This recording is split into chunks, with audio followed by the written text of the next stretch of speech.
Mateus capítulo 1, do verso 1 ao verso 17, nós lemos a genealogia de Jesus. Hoje é o terceiro dia. Segunda-feira foi a introdução, ontem eu fiz algumas aplicações e hoje eu vou continuar. Que é a genealogia das mais desastrosas que alguém poderia publicar.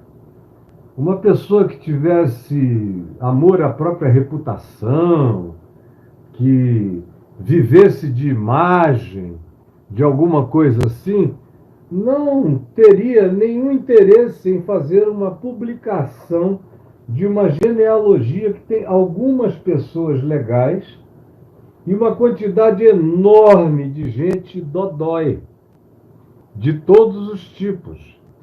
Essa é a primeira coisa que eu expliquei para quem já esteve aqui. Não escreva, por favor.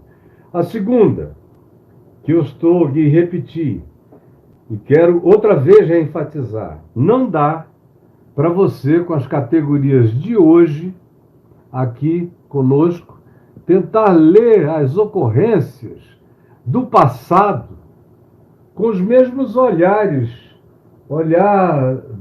dos direitos humanos, dos direitos universais dos seres humanos. Não dá para olhar com o olhar da Constituição brasileira, que é muito superior ao que Abraão conhecia como tradição, costume, leis herdadas do Código de Hammurabi, de Ur dos Caldeus, onde ele fora criado. Não dá para comparar. Era um outro mundo, um mundo muito antigo, um mundo primitivo, um mundo de sobrevivências, um mundo onde o homem, gostando ou não gostando de mulher, era para a mulher que ele ia, porque se ele não gerasse descendência, ele morria. O DNA dele acabava, a genealogia dele perecia, o futuro dele não seria nomeado. Ter o futuro nomeado, ter a continuidade orgânico-genética, física, histórica, era algo essencial para os antigos. Eles não tinham essas discussões que a gente só pode ter agora, depois de um mundo de pós-engenharia genética, capaz de produzir ciborgues de todos os tipos. Já chegou esse tempo e vai só se materializar cada vez mais. Não era assim a Terra, não era assim o mundo. Homens tinham uma mulher, 2 mulheres, 3 mulheres, 10 concubinas, 20. Dependia do potencial financeiro. Era sinal de prosperidade.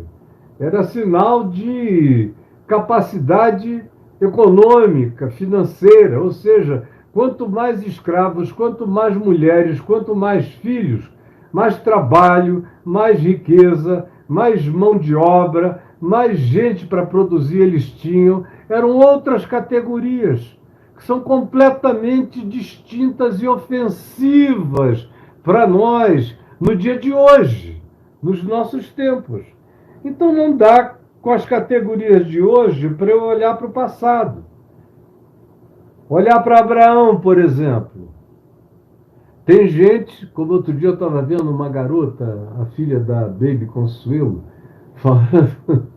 Eu ri, porque coitadinha. Ignorante, falando tanta bobagem a meu respeito, que eu topava tudo, que eu era um ser promíscuo, que eu isso e aquilo. E eu fiquei pensando, meu Deus, ela é uma traumatizada, que está vindo lá dos pais dos novos baianos.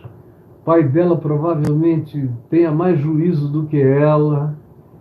Ficou aí piradinha com essa história de fanatismo cristão e fica dizendo que eu sou um homem promíscuo. Fui casado 25 anos a primeira vez, 25 quase agora, ter 23 anos com a Adriana, daqui a 2 anos, 25 anos, e ela vem me chamar de promíscuo.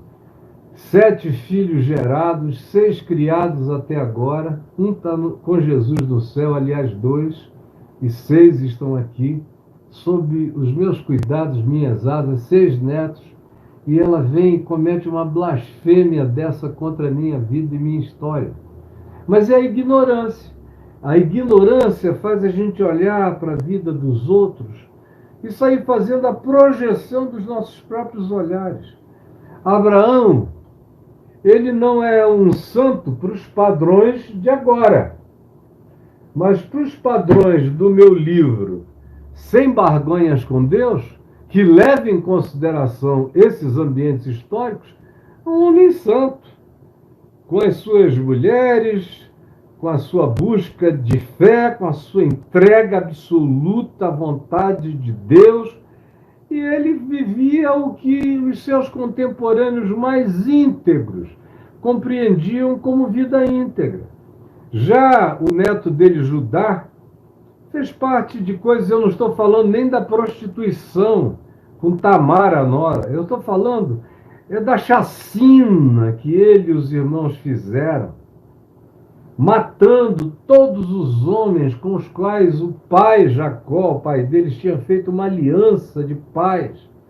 E eles foram lá e destruíram todos, homens que tinham se disposto a se circuncidar como judeus, para fazerem parte de uma grande comunidade junto com o povo de Jacó, que não era tão grande, mas era maior. E os filhos de Jacó, 12 filhos, dentre os quais, claro, nem todos foram, 2 eram meninos do bem mesmo, mas os outros se organizaram e experimentaram a chegada do meio-dia, quando estava todo mundo da outra tribo circuncidado, os homens todos com os pênis inchados, inflamados da circuncisão, que feita numa criança com 8 dias não tem consequências. Mas num homem adulto de 30, 40, 50 anos, as consequências são brabas, especialmente naqueles tempos.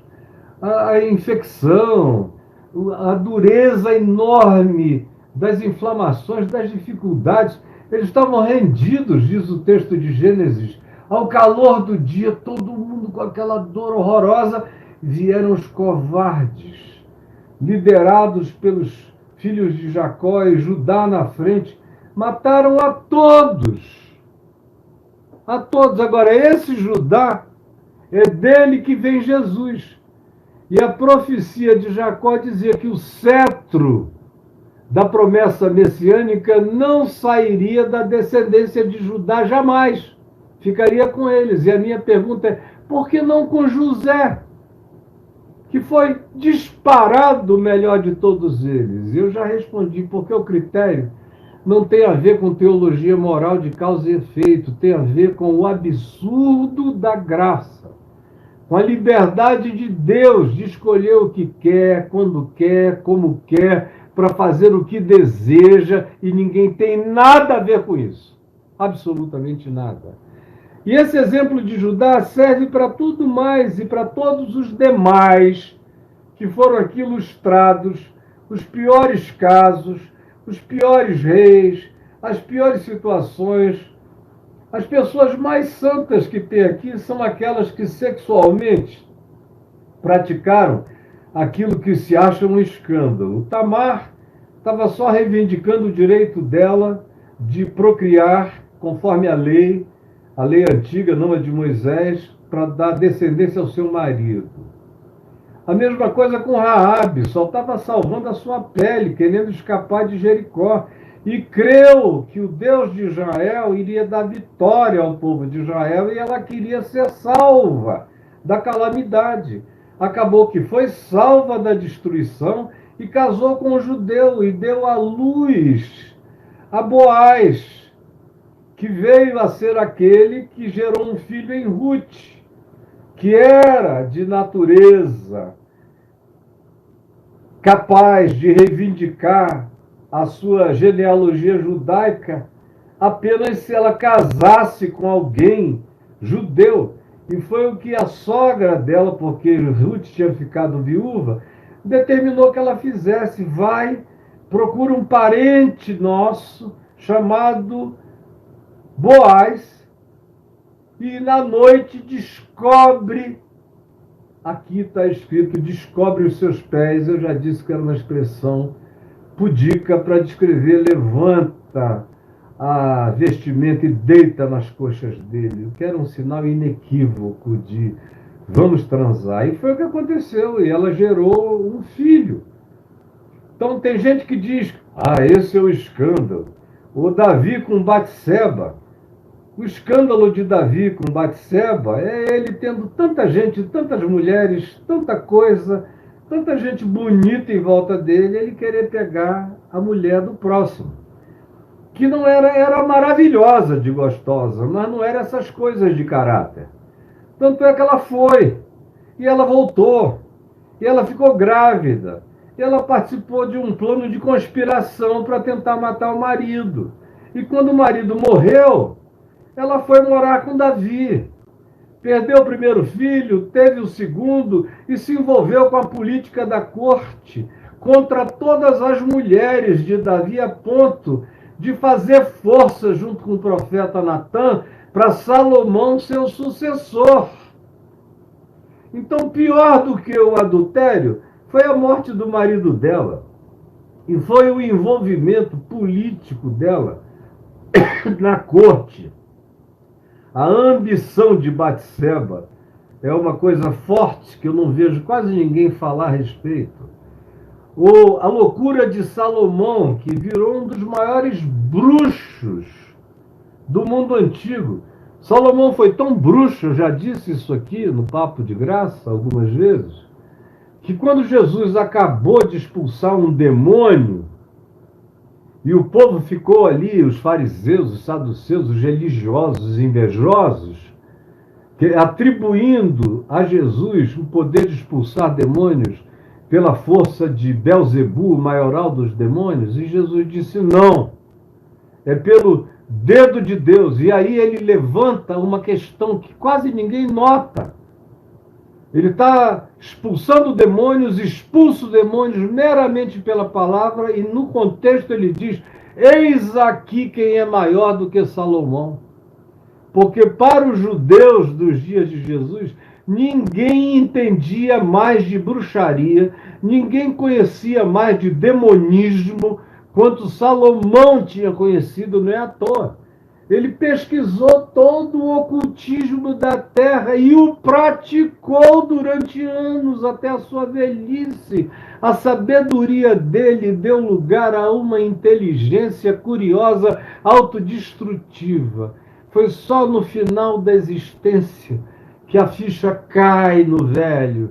E aí você lê o livro de Eclesiastes e fica percebendo a promessa de Deus feita a Davi, de que iria ter misericórdia de todos os seus filhos, não importando o que acontecesse, nem o que eles fizessem. Chegaria uma hora, chegaria um dia em que essa misericórdia de Deus atingiria a todos eles, e foi aquilo no que os sábios e os rabinos de Israel sempre se estribaram, sabendo que haveria uma promessa e que haveria de se cumprir completamente na descendência de Davi, dizendo, ainda que os teus filhos se desviem de mim, eu levantarei contra eles a minha vara de disciplina e os trarei de volta.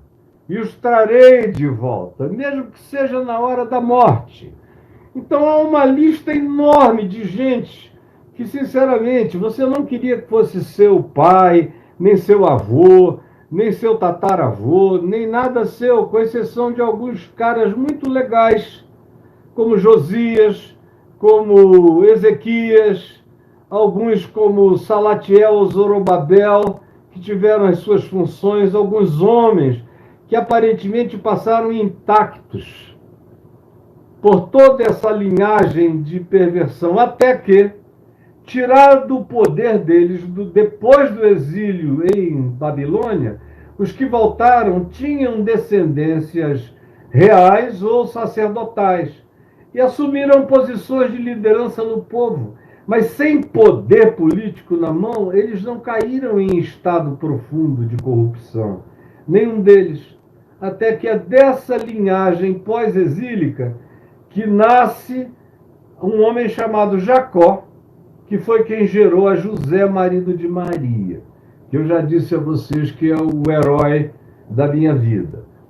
Entre os homens casados, João Batista é um caso à parte, um ermitão que respondia para Deus sobre ele próprio. Agora, você responder para Deus e ser igualmente o homem de uma mulher e de filhos, e cuidar da casa inteira, e ser fiel e santo, e assumir os compromissos todos que José assumiu, e carregar toda a carga que ele carregou, na descrição que ele teve, sabendo da secundariedade do seu lugar naquela história toda, mas como ele era uma figura primária para a proteção de todo o processo, e se entregou assim, nesse silêncio devocional diante de Deus, e as coisas aconteceram exatamente como deveriam ter acontecido.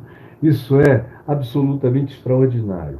Aí ontem, eu falei com vocês aqui, diante disso aqui, e depois que vocês aprenderam nas igrejas, e eu não vou repetir o que falei ontem, sobre maldição hereditária, e essa é uma coisa antiga, que ganhou existência enlouquecida e fanática no Brasil nos anos 80. Eu não vou mencionar as pessoas que trouxeram essa loucura para cá, mas ela veio aí na esteira de teologia da prosperidade, confissão positiva, quebra de maldição hereditárias, todas essas coisas e as demais que a elas estão associadas e em prática plena no meio de quase todo o ambiente religioso chamado evangélico dos nossos dias, infelizmente. Então, eu disse de onde vinha essa história de maldição e como até hoje há uma quantidade enorme, a maioria absoluta dos crentes crê nisso. Por exemplo, nessa eleição que a gente teve, eu disse, muita gente votou em quem o pastor mandou votar, dizendo que quem não votasse ficaria sob maldição.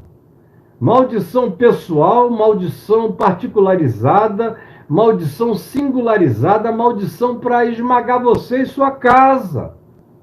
Se você não votasse no candidato ordenado pelo pastor em nome de Deus, é ou não é verdade?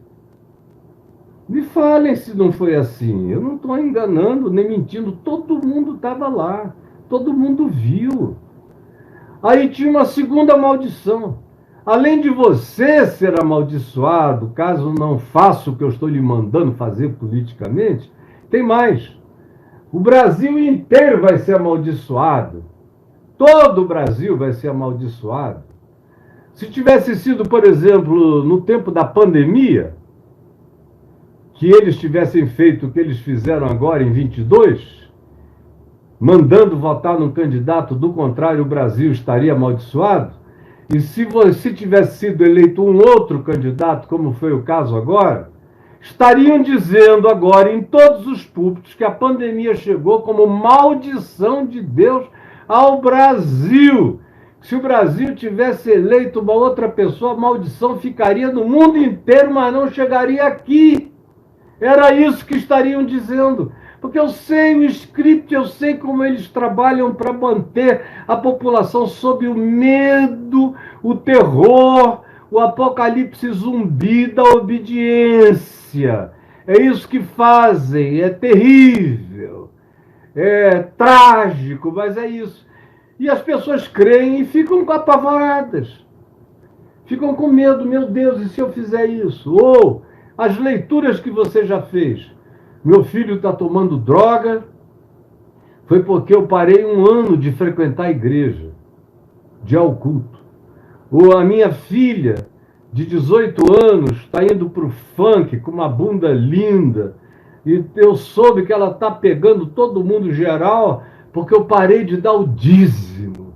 Eu recebi uma profecia que a minha carne está sendo comida da minha filha porque eu parei de trazer o dízimo para o pastor, para o tesouro do pastor. Não é o tesouro do Senhor, não é para nada disso, é para o bolso mesmo dos caras e você fica sendo enganado. E aí as maldições vão continuando. Teu marido se apaixonou por alguém, como tem gente acontecendo do mesmo modo todo dia. Aconteceu com o teu, como aconteceu com o da vizinha, e o da outra, e o da outra, e o da outra. Mas no seu caso, a interpretação é que foi maldição. Maldição. Por quê? Porque é isso que vocês aprenderam. Tudo é maldição. Jesus não serve para nada. Não serve para coisa alguma. O dízimo dado protege mais do que Jesus. A frequência ao culto, sem faltar, protege mais do que Jesus. A obediência às ordens pastorais, sejam elas quais forem, são mais importantes do que a obediência ao Evangelho, que você já nem lê, porque não precisa, já disseram para você que basta ouvir o que o pastor diz e seguir. E você vai seguindo, fazendo e atropelando o Evangelho de Cristo, louca e desnecessariamente contra você mesmo. Por quê? Porque tem medo que, se desobedecer o ungido do Senhor, você vai ser ferido. Uma maldição virá contra você. Tudo isso coisa inventada, produzida, gerada no laboratório do inferno, da criação de medo, de pânico e de controle sobre a alma ignorante. Aí vem Jesus e nasce de uma genealogia muito pior do que a sua, muito pior do que a minha. Minha genealogia, perto da genealogia de Jesus, é uma genealogia de santos e de santas. Há muito tempo. Meu Deus, que genealogia pesada essa aqui. E é dessa história. E é apesar dessa história. E é contra essa história que eclode o sol nascente das alturas, o maravilhoso conselheiro, Deus forte, o Pai da eternidade, o príncipe da paz, aquele que levou sobre si a iniquidade de nós todos, que se fez maldição de uma vez por todas, definitivamente em favor de todo aquele que crê. Todo aquele que crê. Quem de fato conhece o Evangelho, vive o Evangelho, pratica o Evangelho, é cheio da mente de Cristo, da consciência do Evangelho, selado pelo Espírito Santo da promessa, anda cheio do amor de Deus e dá o fruto do Espírito Santo, pode entrar no inferno, como Jesus disse. As portas do inferno não prevalecerão. Significando dizer que, olha, dá para passar na portariazinha e escapar. Não! Quando ele diz as portas do inferno, ele está falando, você entra, você arromba, você vai lá dentro, você tira e você puxa. Você arromba, inferno. Quando você fica cheio desse Espírito de Cristo e crê que na cruz ele levou toda a maldição, contra você não vale maldição. Como até o falso profeta Balaão falou para Balaque no Monte Moabe, quando ele foi contratado para amaldiçoar o povo de Israel, e ele tentou várias vezes amaldiçoar, e na terceira vez ele não conseguia. Ele tentava amaldiçoar e só saíam bênçãos. Na terceira vez, Balaque disse, olha, eu te contratei para tu dizeres o que é mal, não o que é bom sobre esse povo. Aí ele disse, eu não posso amaldiçoar aqueles a quem o Senhor abençoou, porque contra este povo não vale encantamento nem maldição. Contra este povo não vale encantamento nem maldição. Isso era no Velho Testamento, com a lei de Moisés, andando no deserto, com uma população inteira que Deus não deixou entrar em Canaã, porque é o pessoal do bezerro de ouro, da incredulidade, da fornicação, mas ainda assim, por causa de uma promessa do Senhor, olha o que Balaão, o falso profeta, diz, com conhecimento de causa. contra este povo não vale encantamento. Ora, se isso era assim no tempo da primitividade absoluta, da idade da pedra, das tábuas de pedra, dos Flintstones, da Bíblia, imagine agora, em Cristo Jesus, qual é a minha segurança, a sua segurança, a minha proteção. Eu entro no inferno. Ninguém tenha dúvida disso, não há lugar infernoso que me cause um arrepio. Não tenho arrepios a dar para o inferno.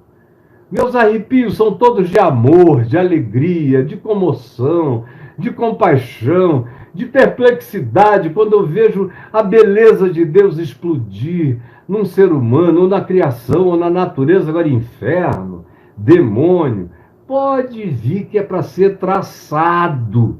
Nenhum mal me sucederá, praga nenhuma chegará à minha casa.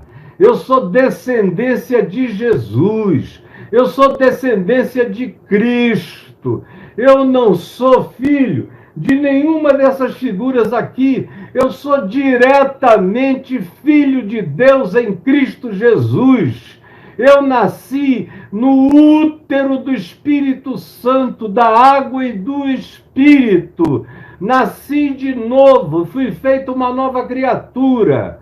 E nenhuma maldição valia contra o Israel da idade da pedra, imagina contra mim, que sou filho da face revelada de Deus em Cristo Jesus. Sou filho do Evangelho, da obediência, da promessa, da certeza, da constância, da fidelidade, do Deus que venceu e rasgou as garras da morte em Jesus, ressuscitando de entre os mortos.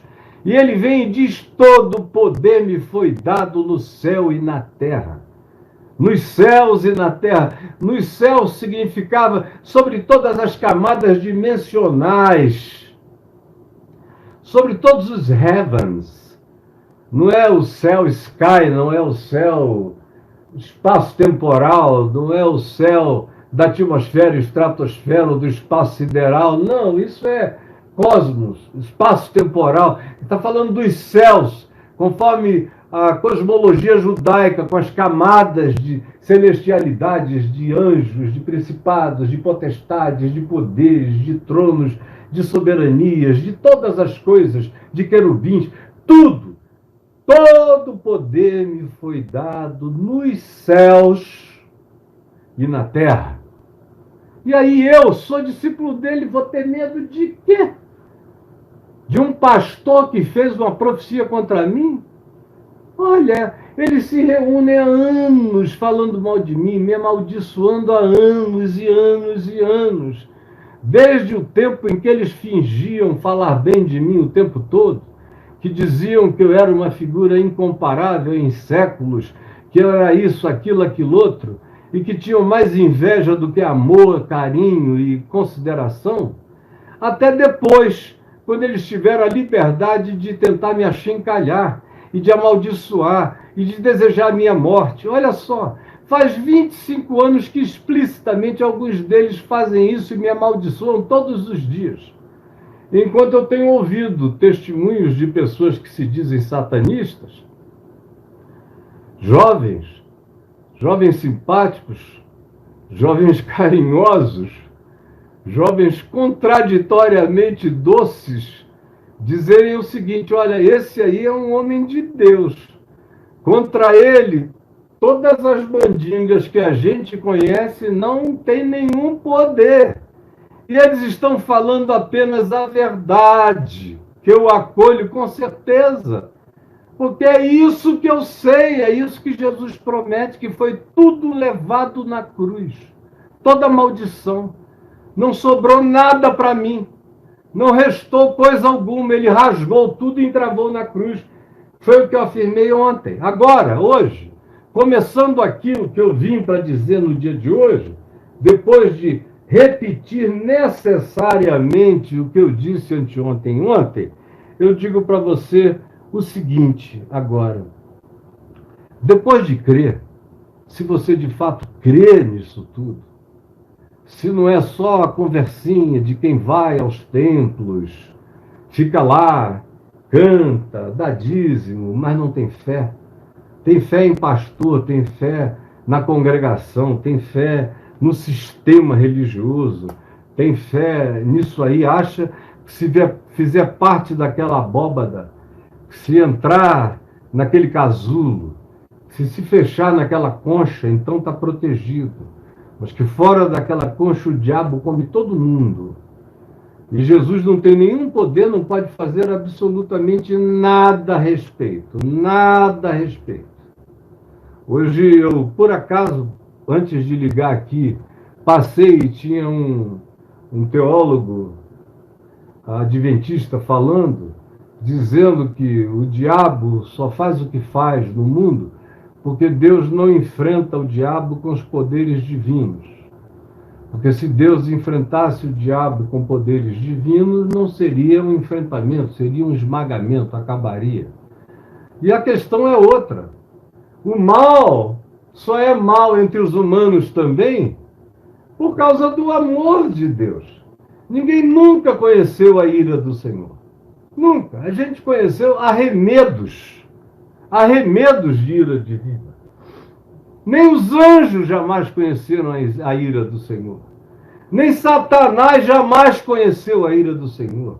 Nenhuma criatura jamais conheceu a ira do Senhor. Porque a ira do Senhor é absolutamente insuportável para toda a criação. Então, Deus deu livre-arbítrio a todos nós, a seres humanos, a todas as criaturas conscientes e a anjos, e a seres multidimensionais também, que escolhem o bem e o mal. E assim, como eu sou revestido pelo poder de Deus para enfrentar o diabo, as outras criaturas do bem, daqueles que fizeram a opção dimensional por labutarem com as armas de Deus, que são armas de verdade, justiça, amor, piedade e coragem em Deus, em fé. Todo aquele que milita nas milícias, nas hostes celestiais de Cristo, usa essas armas espirituais, que não são carnais, como Paulo diz, mas são poderosas em Deus. Esses estão atropelando qualquer força e qualquer diabo em qualquer lugar. Só quem não sabe disso é quem nunca teve a experiência factual de saber como é que é. E aí não precisa ser uma multidão, um apenas, cheio de fé, amarra milhares, influencia milhões no mundo físico e amarra o mundo espiritual de tal modo que quando aparece alguém cheio do Espírito Santo mesmo, andando com Jesus, Paulo diz que os principados e as potestades aprendem a sabedoria de Deus na vida dessa pessoa, ou dessas pessoas, ou dessa comunidade de fé que ande com esta consciência espiritual. Essa é a promessa de Jesus, esse é o Novo Testamento. Quando você toma posse disso, não importa teu avô, a tua avó, se você vem de uma descendência da Messalina, mulher de Cláudio Imperador, que ganhava de tudo que é prostituta de Roma em concurso de prostituição. E o marido dela tinha até orgulho, porque mandavam enfileirar os soldados mais dotados para ver quem é que aguentava mais aquela penetração perversa. E a Messalina ia, colocava uma Messalina num quarto, e a prostituta ou as prostitutas mais voluptuosas de Roma em outras cabines, e aí a fila andava. Depois de um tempo, tinha gente que no 15º dizia: eu não aguentava mais, estou toda estourada. Outra, no 20º tal, não dá mais. É cada gladiador, é cada homem que chega aqui com uma coisa enorme, está empurrando o meu útero quase pela boca. E foi no final da madrugada, de manhã, o dia amanhecendo, numa dessas manifestações de gladiamento prostituído entre Messalina e prostitutas, a última prostituta se rendeu ao sol nascente, com dezenas de pessoas, e Messalina disse: já acabaram? Pode vir mais, pode vir mais, pode vir mais. Você pode ser da descendência de Messalina. Messalina pode ter sido tua mãe. Tua mãe. Mas isso não tem nada a ver contigo. Você crê em Jesus? Não fica pensando que tem um espírito de pombagira em você que vai te atacar. Se a tua filha, porventura, que nasceu de ti, tem essa avó Messalina atrás dela, e ela, porventura, chegar na adolescência e ficar assim, muito espiritada, não entre em pânico achando que é nenhuma maldição hereditária. Faz parte de uma cultura que visita a gente, às vezes, até a terceira e a quarta geração, mas não é uma maldição, é um elemento cultural a ser quebrado pela luz da verdade. Pela luz da verdade. Quando eu entendo o que ficou para trás, de onde eu vim, e o que Jesus fez em meu favor, e como nele eu estou absolutamente protegido, guarnecido, vestido, e posso permanecer inabalável contra tudo e contra todos. Quando eu creio isso, e eu aprendo o Evangelho, que em Cristo as maldições foram quebradas na cruz, e tem alguma coisa que eu vejo sendo transferida para um filho ou para uma filha, eu sei que tem os elementos de natureza, de condicionamento genético, sei que a recorrência de mesmas práticas geracionais numa família pode criar um encadeamento psicocultural que tem tendência a se transformar em reações, em manifestações já sinápticas, quase que neurais. É uma questão agora de ensinar, porque o cérebro é ensinável, a mente é ensinável, o caráter é ensinável. Deus deu uma plasticidade extraordinária ao cérebro, de nada que nenhuma coisa ruim precisa ficar definitivamente fixada no cérebro humano. Ele pode se desfixar, ele pode fazer mutações de dinâmica plástica, faz novas sinapses.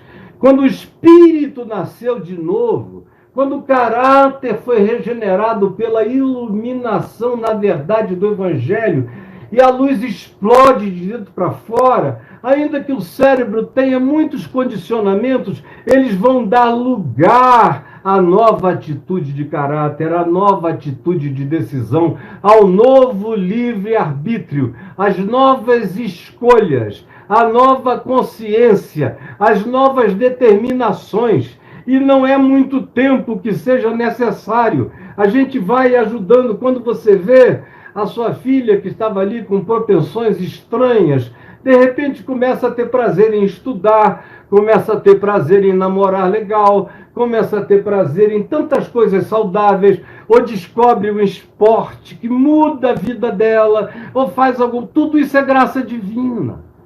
Graça divina. Às vezes eu vejo pais reclamando dos filhos, porque eles não vão para a igreja. Aí eu digo: qual é a tua igreja? O cara me conta, e eu fico ouvindo. Nem sempre eu tenho coragem de dizer: olha, ele não vai para essa igreja nem morto, cara. Mas eu deixo o sujeito explorar o que ele quer. Aí eu só pergunto: escuta, ele é bom aluno? Ah, é maravilhoso.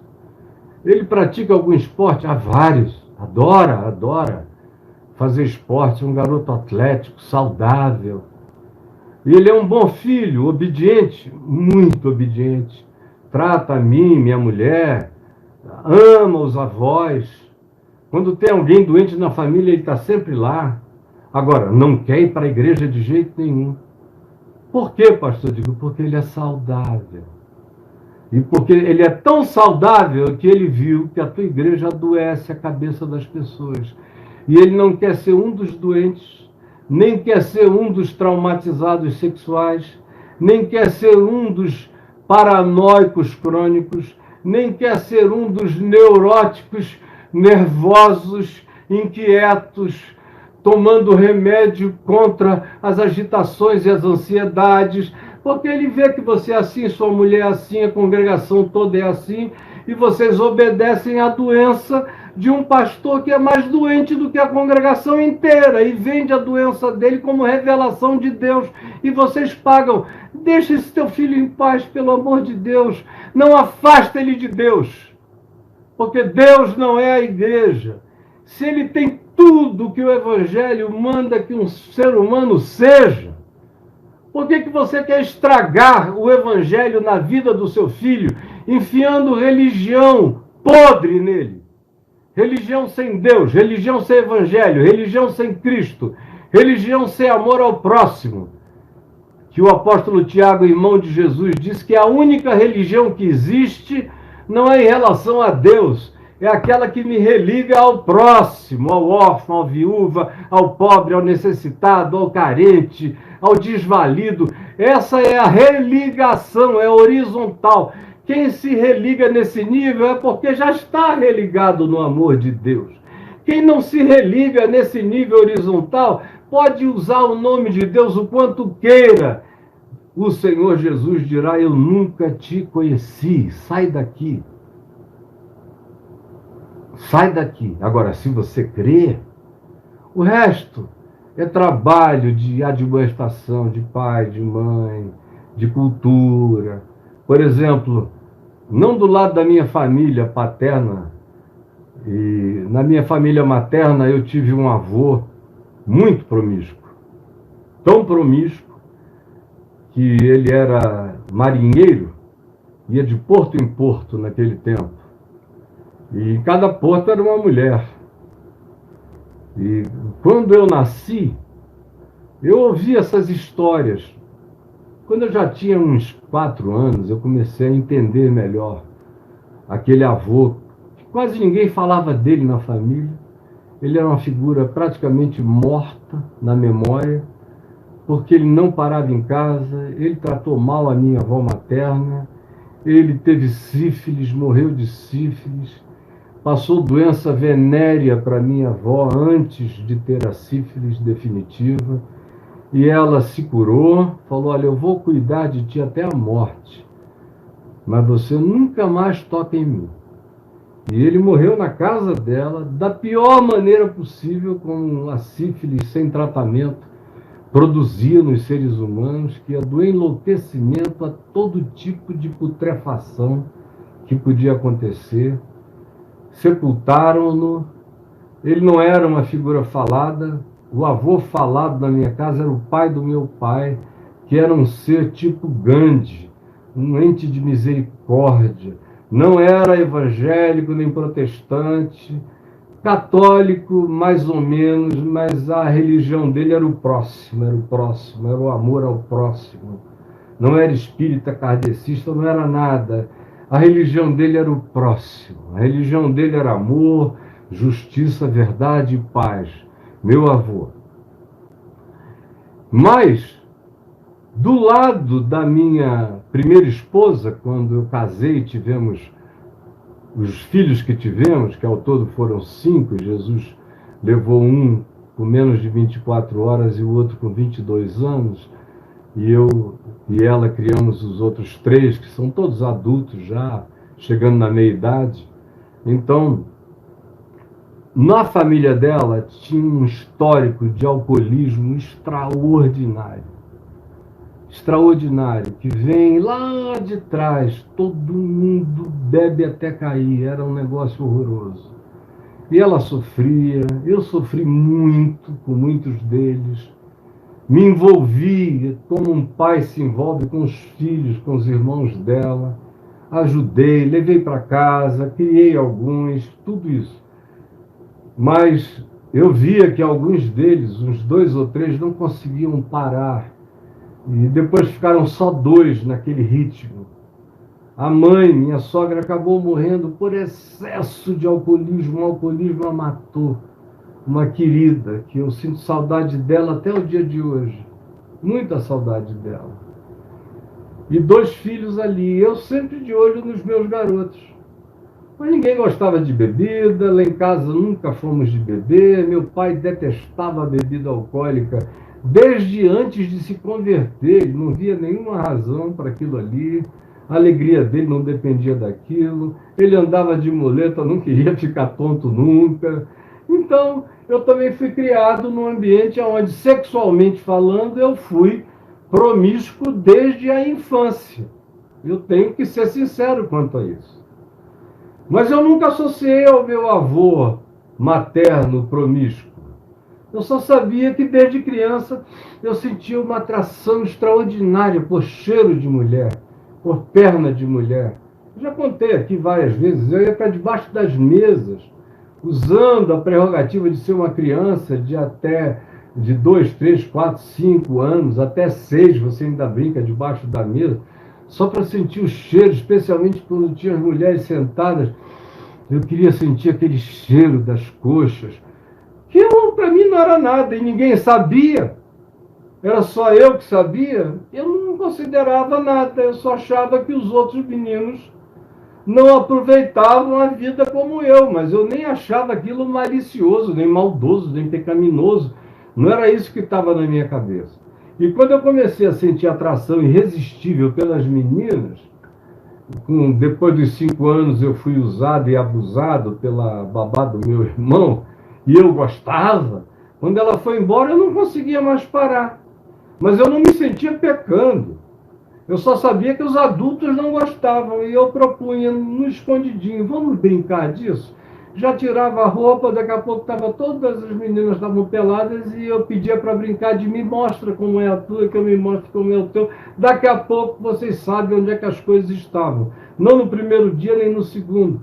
Era uma paciência infantil até que você ganhava as intimidades dos toques, das outras coisas. Mas, pois bem, ninguém sabia. Meu pai e minha mãe não tinham a menor ideia que eu era assim. Eles só foram notar quando eu entrei na puberdade.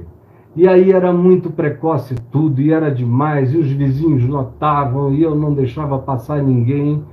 Mas eu também não associava nada disso ao meu avô, aquele que morreu de promiscuidade. Não, não associava.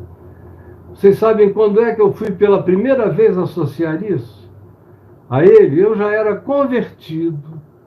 Anos já tinham passado quando eu fiz essa leitura, de que provavelmente eu fosse um herdeiro da deformidade genética dele, das pulsões dele, do elemento pulsional, psicofuncional, da herança dele para com a minha mãe, da minha mãe com transferência para comigo. Às vezes passa batido por um e pega no outro. Não é a maldição, é a cultura da perversão, que o Evangelho curou completamente na minha vida, curou completamente. É uma coisa tão distante de mim que eu não consigo nem imaginar como é conseguir viver assim. Aí, pois bem, voltando aos meus filhos.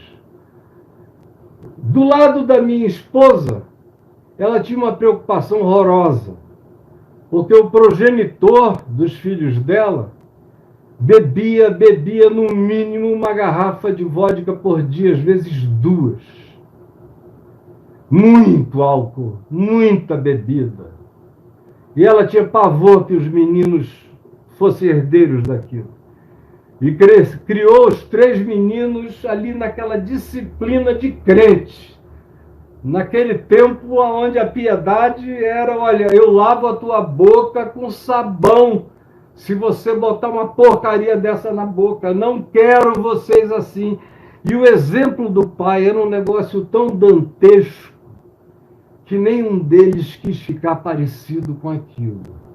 Mas no meu lado, com a minha mulher, o exemplo que eu e a minha primeira esposa dávamos aos filhos era bom demais.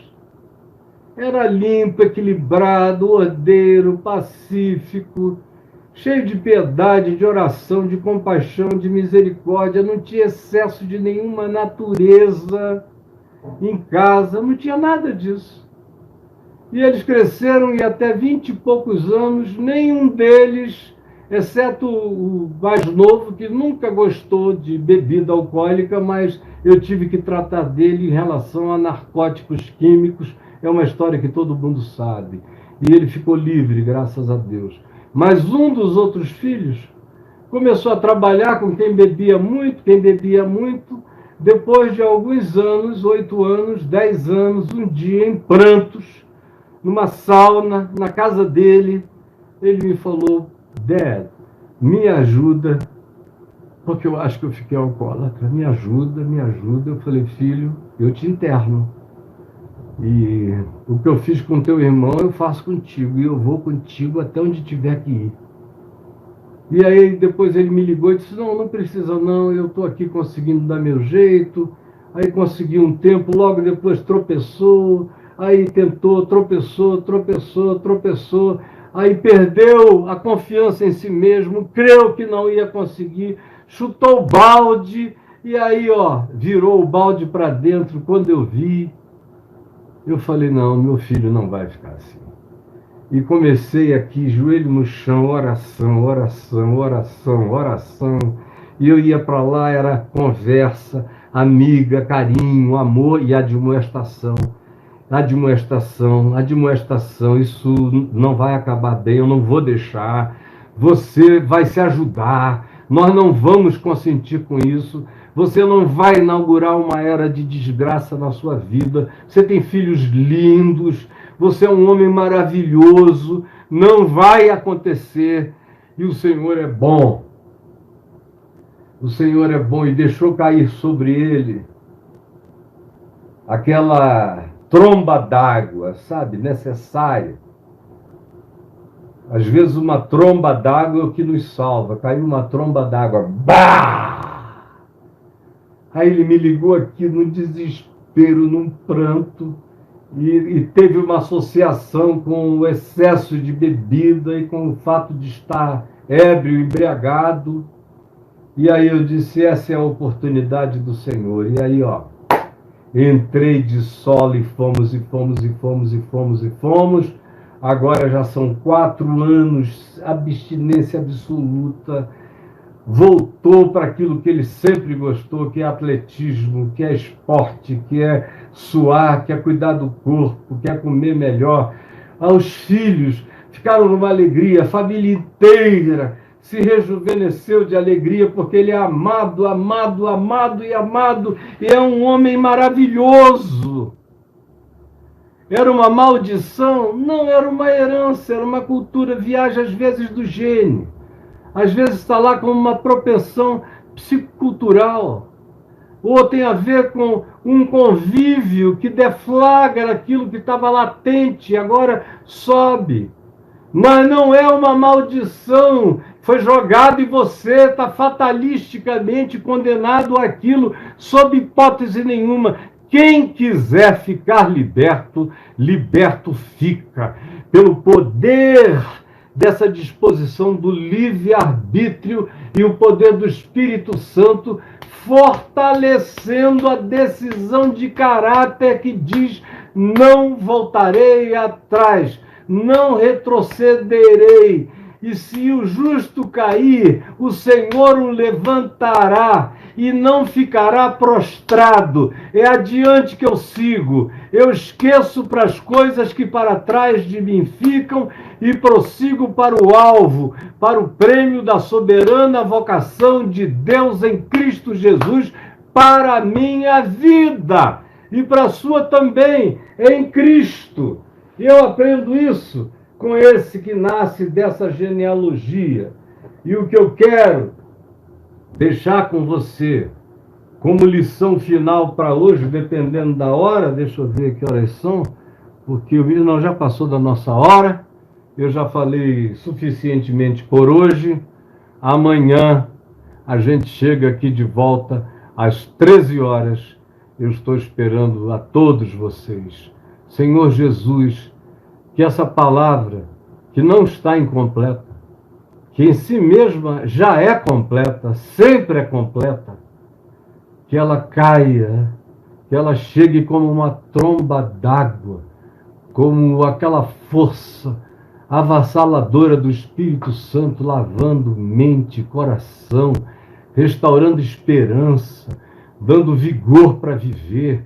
Por favor, faze isto e abençoa e enche da alegria do Espírito de Deus, sem cuja alegria a gente procura enganos, a gente bebe das cisternas rotas e a gente se engana com a embriaguez da vida, que tira a sensibilidade para a existência e não melhora em nada aquilo que a gente pudesse chamar de meu viver. Ao contrário, nos destrói.